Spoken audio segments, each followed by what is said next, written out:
Wow, thank you, Jamar, for your wonderful oral history of HomeSight.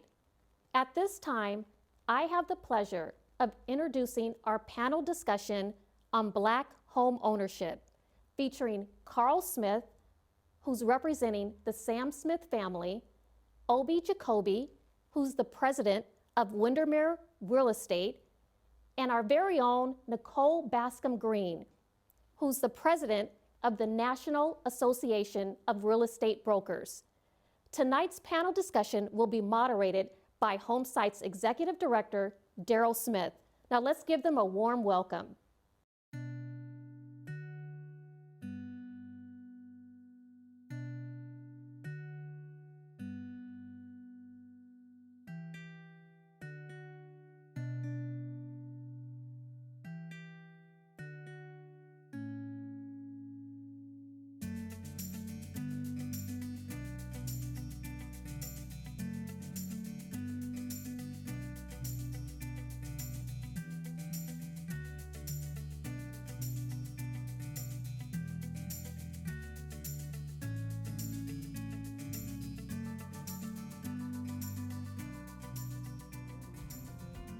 Francine, thank you so very much. It's a real honor to be joined by these guests who I'll introduce here in a moment. But before I even do that, as many of us know, HomeSight was created 30 some years ago, specifically to address redlining in the Central District of Seattle, Washington. And we've really been working at that and trying to be as creative as possible to support Black homeownership and homeownership in general across a wide spectrum, specifically for families that may have been denied the opportunity or maybe thought that homeownership and building wealth through those means were just not possible for them. And so in our work as a housing provider, as an advocate, as a community development organization, we started asking ourselves some questions. And that main question was, how are we doing and could we possibly do more? And as it turns out, there is more we can do. We brought a greater focus to the issue of wealth inequality here in the Puget Sound region and across the state of Washington. And what was even revealed to us, even as an organization in the middle of this work, is that those disparities are pretty huge. And wealth inequality, the racial wealth gap, if you will, is really stark in Washington state and across the country for that matter, but right here in the Puget Sound area, in our very area, in our hometown, if you will, those disparities are pretty large. And if we look at the homeownership rates between white families and Black families, it is bad and getting worse. There's a lot of statistics out there that one can easily find, so I won't go over all of those in this conversation because I really want to get to our honored guests here. But I'll tell you the bottom line here is that we decided that we needed to try to really focus in on this issue and do as much as we possibly could. So I'm very, very honored this evening to announce to all of our friends and supporters that we have created a new fund, a new down payment assistance fund, which we are naming the Sam Smith High Neighbor Homeownership Fund. And I'm very honored this evening to have Carl Smith with us, Sam Smith's son, joining us for part of this conversation. So thank you for joining us, Carl. I'm also equally honored to have Nicole Bascom Green, who is here wearing a couple of different very important hats. One as a board member with HomeSight, as someone who is the Washington State chapter president of NAREB, the National Association of Real Estate Brokers, and maybe even more importantly, someone who grew up here in the Central District of Seattle, Washington. And I'm also honored to have Obi Jacoby joining us for this conversation as well. Obi is the president of Windermere Real Estate, a firm of which I worked for 15 years at another point in my career when I had more hair and none of it gray. And all three of these individuals have been instrumental in the creation of this fund. And I'm very honored to have you join us and to be a partner with all of you in this effort at increasing Black homeownership here in the Puget Sound region and across the state of Washington. So Carl, I'd love to start with you. We're naming this fund in honor of your incredible father, Sam Smith. And if you would, help us understand why this was a big issue to Sam, your dad, and his effort at really helping to open housing up here in the state of Washington, and especially here in the Puget Sound region. Hey, thank you very much. First, I want to say it's an honor and a pleasure to have HomeSight's use the Sam Smith name for their foundation and to continue to pursue, equity in home purchases. That was a big thing for my dad. And just to give you a little perspective on how he got there, my dad grew up in Louisiana and actually ended up in Seattle through the military. When he was discharged, he went to school at Seattle U and the UW. But his time from Louisiana, our grandfather, my great-grandfather, bought land in Louisiana. He had been in Alabama and couldn't buy in Alabama when slavery was over. He bought land in Louisiana and was able to make that generational. So we still have Smith family, clan living on the land that my great-grandfather bought. And he imparted that into my dad as the way to have freedom is to have land. And for people in that era, land was freedom.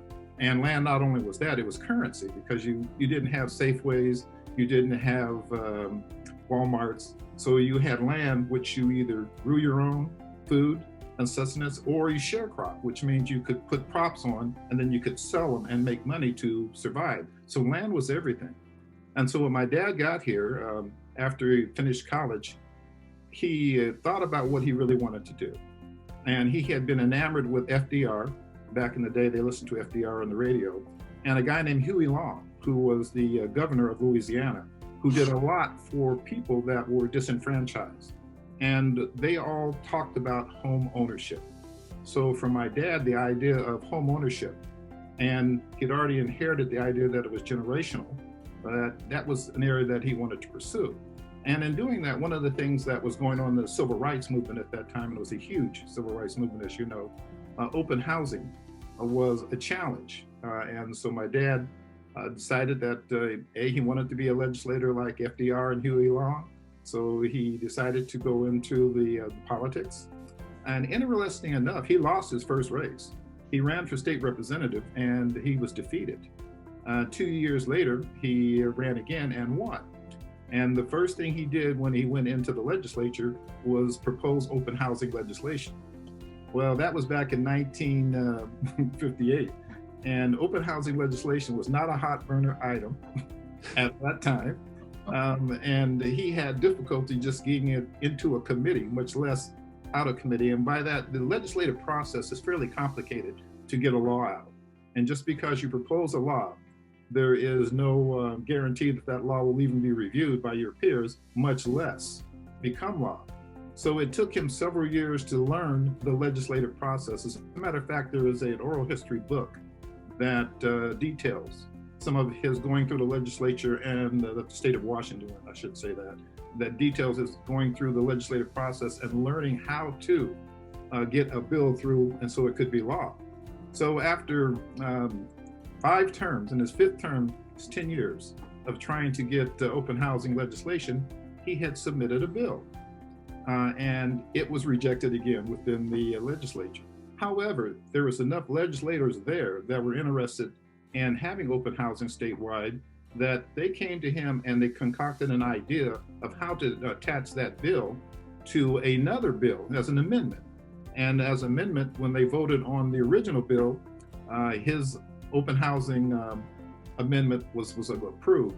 And interesting enough, which is a small note that nobody knows, the deal that they made, because open housing was still kind of a controversial, they decided that if we could do the vote on the bill on a voice call, you wouldn't record who voted yes and who voted no, then they could get it through. And it's all documented in the book that I mentioned. So they got that through in 1967. That's when I think it really was. So then he got elected to the city council in 1960, well, actually started in 68, it was 67, the end of the year.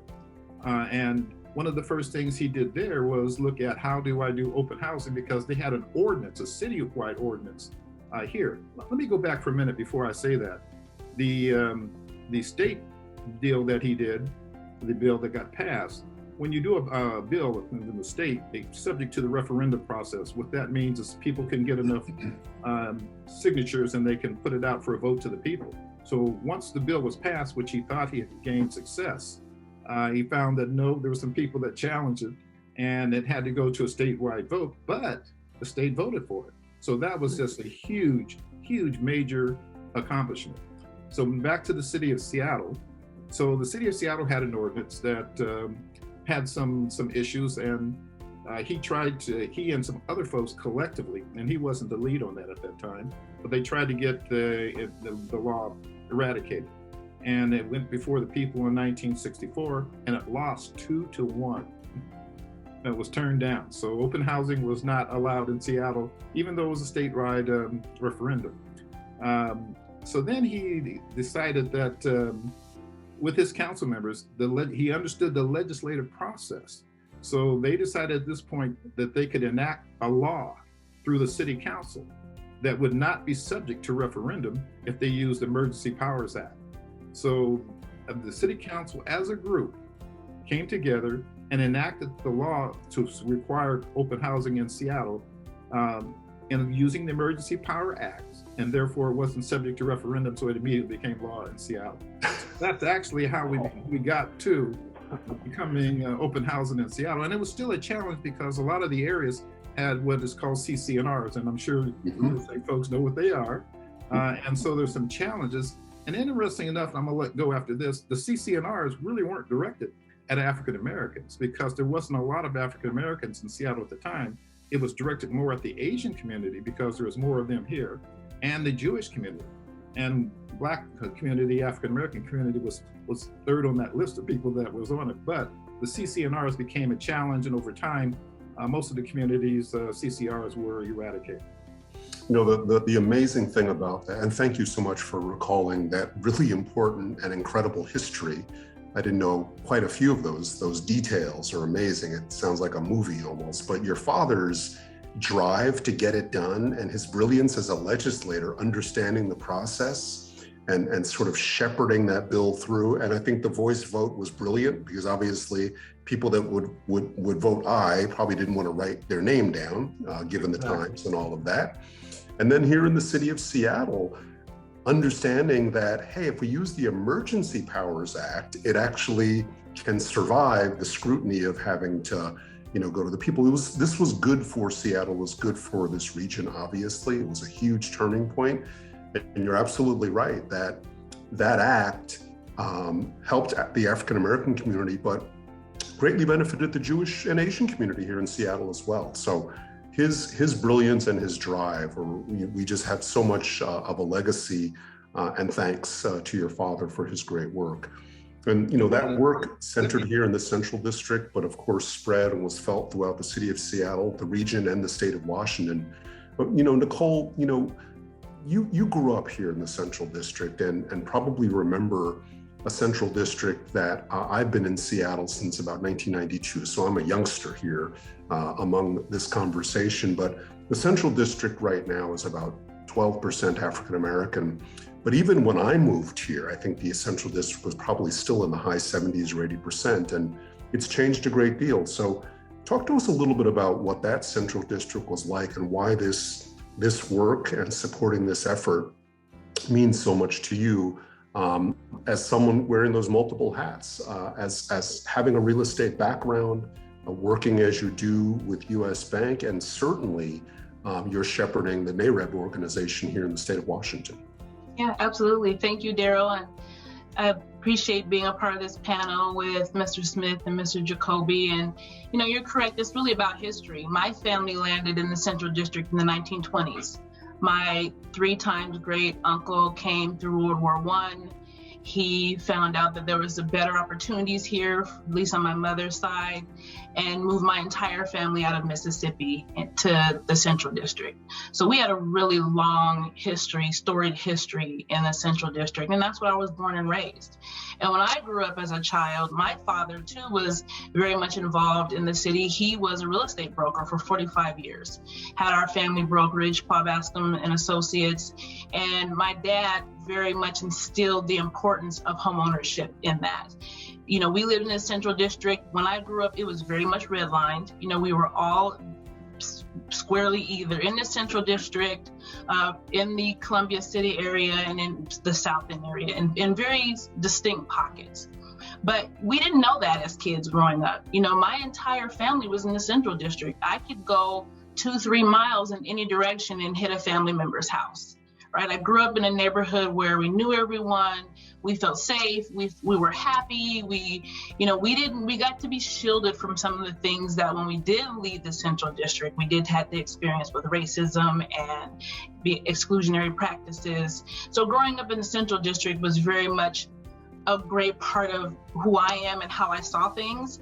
And then with my dad, he was very, very intent on making sure we were exposed to the things that he was doing. We were going along on listings and open houses, and he sat on the multiple listing services board of directors. And my dad did everything in real estate, and he ingrained it into us 5 girls. He had 5 daughters.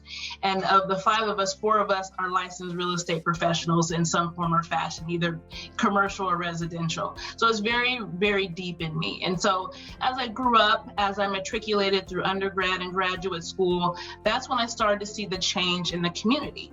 As you said, Daryl, you came in 92. I was in high school at that time and started to really see a shift once I got through college and noticed that the community's changing. You know, my grandparents and my parents' friends are moving out, and hearing my grandparents whisper about, oh, so-and-so had a knock on their door and somebody offered them some money, or our friend such and such taxes have been tripled, right? And their Social Security can't pay for their taxes, they have to sell their house. All these conversations were happening in my homes because everyone I knew in my family owned a home. We were all homeowners. And so that was the norm for me. So when coming out of that, becoming an adult and being much more aware and having some capacity after coming out of graduate school, the community had essentially changed. It was on its way, and it was done purposefully. And those of us who lived there saw this happen. And unfortunately, those my age, we were in a space where there's really a lot we couldn't do. There's a lot of history there, a lot to unpack. We don't have a lot of time to do that here. But, those were some of the things that were happening where we kind of lost that connectivity. And so in my work, it's very important for me that we continue to talk about Black homeownership, because as I told you, everyone I knew growing up was a homeowner. Well, we went from, having high home ownership back in that time to we're at like 28% in the city of Seattle and King County at Black home ownership. And that's just unacceptable. And so, my work, and as you said, I wear multiple hats. My work with NAREB, National Association of Real Estate Brokers, is all about democracy in housing, supporting home ownership, particularly Black home ownership in disenfranchised communities, ensuring that we have that capacity to have generational wealth, because that's what this country was built on. GIs coming back, World War II, home ownership, wealth building, but we were systematically left out of that. And so being able to work through my organizations, through my real estate brokerage, through my role at US Bank to help support that work is so very vital, because that is how you have healthy community. And wealth isn't just about money, it's about health, it's about equity, it's about so many different things. And home ownership alone can do that for many communities. So that is what informs my work and why I'm so very focused on doing that work in the many roles that I currently find myself in. Thank you so very much. And your family history here in the Central District of Seattle, Nicole, so much mirrors my own family history back where I grew up in New Jersey. My grandfather also came back from World War II. GI benefits were not available to him, systematically denied.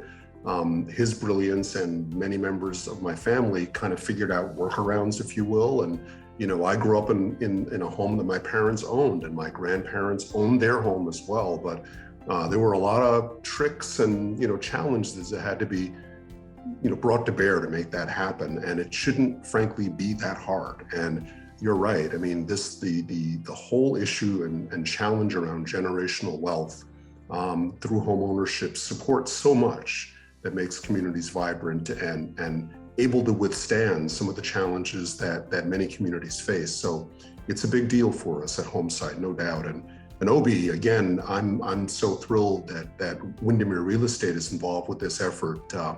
I was a broker at Windermere from 1995 till 2008, right here in Southeast Seattle. So the wonderful story that a Windermere agent approached HomeSight and said, I want to do something.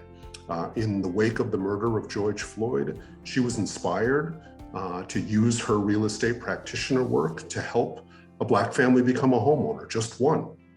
And the start of that conversation morphed into what we see today, which is Windermere really getting behind this effort. So I'm really anxious to hear from you, Obi, about what's driving you and Windermere to really take this up in a serious way, because we're talking about some big things here. Yeah, thanks, Daryl. First, I just want to say I'm so lucky to be sitting here with the three of you on this call.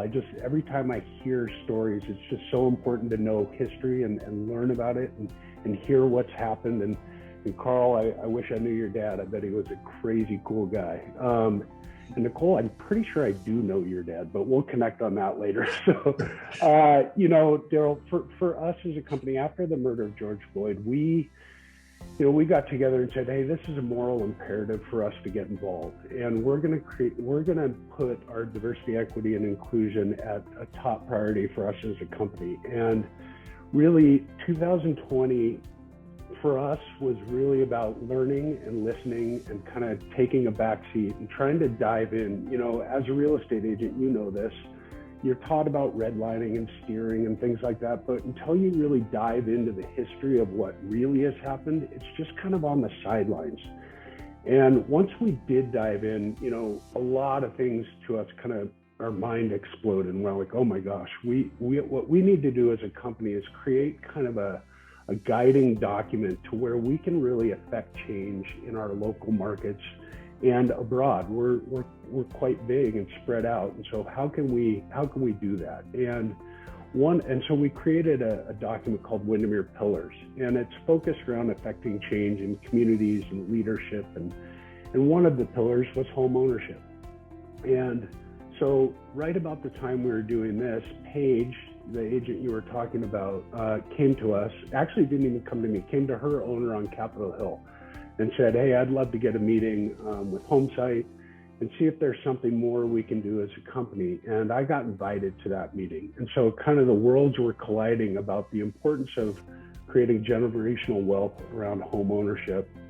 And then this meeting with you and HomeSight. And we were like, oh my gosh, this is perfect for us to get behind and really push home ownership in a way that can be substantive and can really affect change in such a positive way. So it made a ton of sense for all parties, and I'm just super psyched we're here today to launch it. Great, thank you, Obi. And it's really gratifying and inspiring to understand that Windermere can play a significant role in this work and is really putting their effort behind this. And I could say the same for the organizations that Nicole represents, and it all comes together that we had this amazing opportunity to really learn directly from Carl and your kids, frankly, about your dad and their grandfather's incredible work here in the state of Washington, because the fund we're talking about, the Sam Smith High Neighbor Homeownership Fund, will be and can be deployed statewide across the state of Washington. We're going to use these dollars to really address, because when you think about that lack of generational wealth, that is the case for so many families in our area, what happens is that sometimes folks just frankly don't have enough of the down payment needed to bridge the gap and the cost of that home.